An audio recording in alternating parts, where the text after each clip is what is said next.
Alright guys, so I have my pack out base for the XL box, and then I have the half size mounting base for the cooler over here.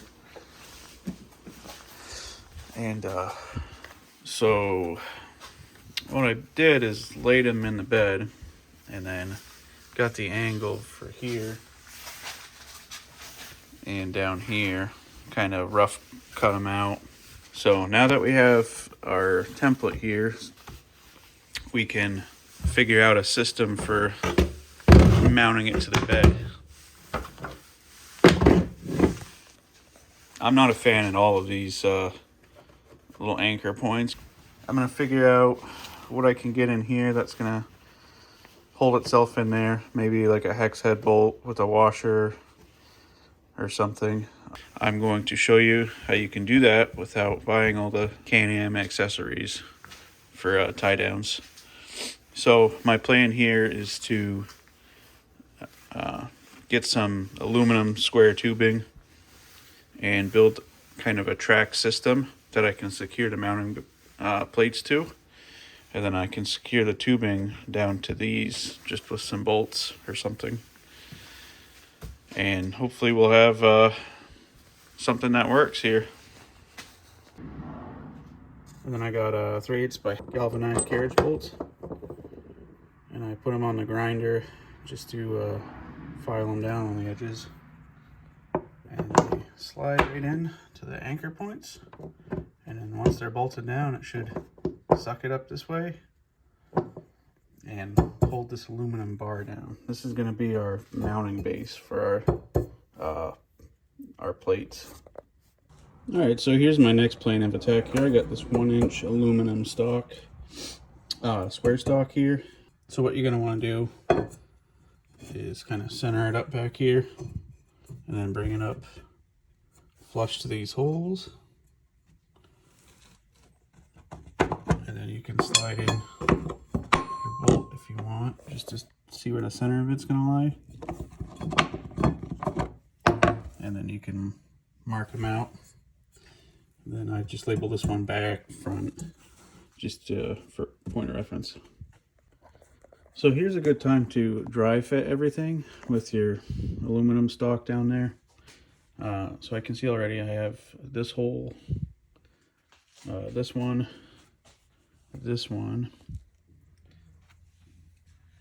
up here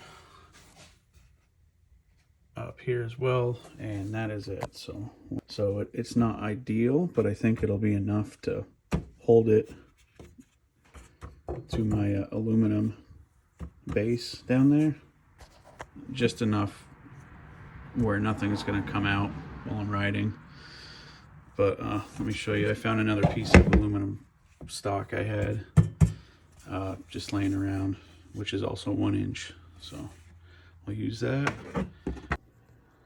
So at this point I have all of my aluminum stock in there. I've threaded the bolts through, and I made a few ugly cuts here just to allow for the plates to sit flat, flush on everything.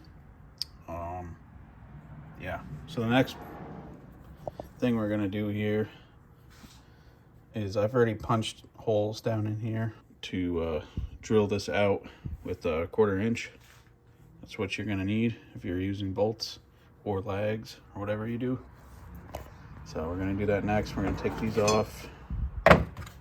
Another thing to mention real quick is to make sure that your pack out system, whatever you're using, fits in here and locks in place, both of them. That way you know you have enough clearance and they're pushed back far enough. So those are the carriage bolts, the 2-inch bolts that go down into those slots that hold the aluminum in place. And here are the 1/4 inch bolts that I have inside the tube that hold the pack out plate to the tubing. Same here. There's a couple spots where I used self-tapping screws. Here's a spot. There might be another spot. I just can't see with the mud and stuff. But as you can tell, like, this is not going anywhere. It's pretty friggin' solid. And the only thing that was a little weird was this corner wasn't supported by anything. So I just cut up a few rubber mats and I put it under here.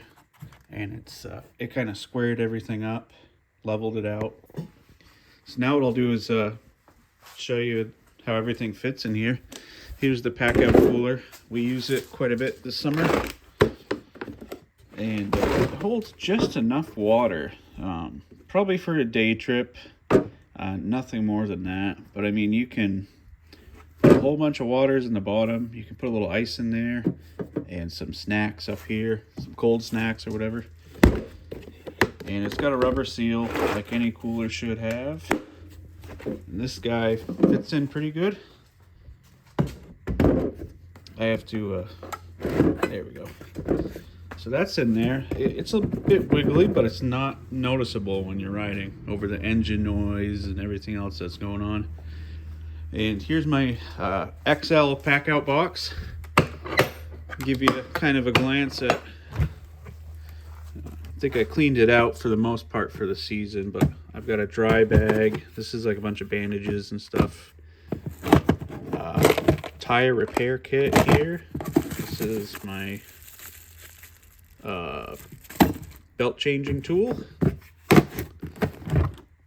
Take this out. We got the tire changing tool. Come along, and I put a shirt over the end of it. It's one of those cheap Chinese ones. The handle grip fell off, so whatever. And I got a small scissor jack here. Probably would find a piece of wood or something to put on top of it to give me a little extra height. This is another emergency kit. Just first aid, headlamp, reflective mirror, all kinds of stuff like that. A couple ratchet straps. There's a toe strap down here. Just a handsaw. This is a Hunter Works belt.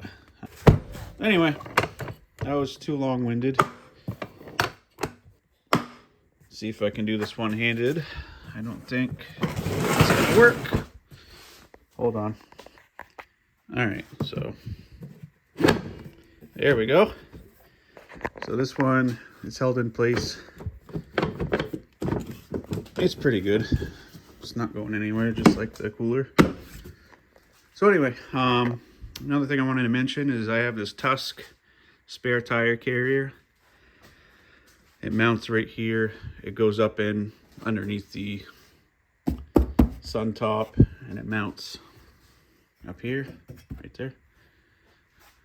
So as you can see, my point is being there's not much clearance between this bar and when you open up your XL box, you can see it kind of hits. So sometimes I have to take the box out depending on what I'm getting in here.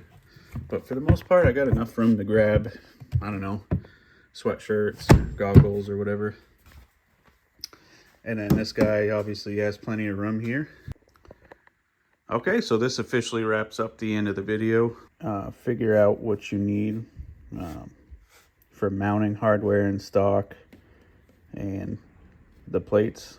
You want to dry fit them. Make sure you have enough clearance. Like I talked about earlier in the video, with this cooler, I have just enough clearance to make it work. You can see I had to put an ugly cut here and a pretty nasty cut back here, and there's still, you know, plenty of room. And here's what it looks like on the back side. So it's all trial and error for me. Just kind of a jack of all trades, master of none type of dude. So anyway, that's about it. If you have any questions at all, feel free to write them down in the comments. I'll read them and I'll try to answer you as quickly as I can. Also, I want to note that we hit over 100 subscribers, so that's pretty exciting. I'm pretty thrilled about that. So I'm going to keep putting out videos and hopefully help you guys with content, give back to the community. So I'll see you on the next one. Thanks for watching.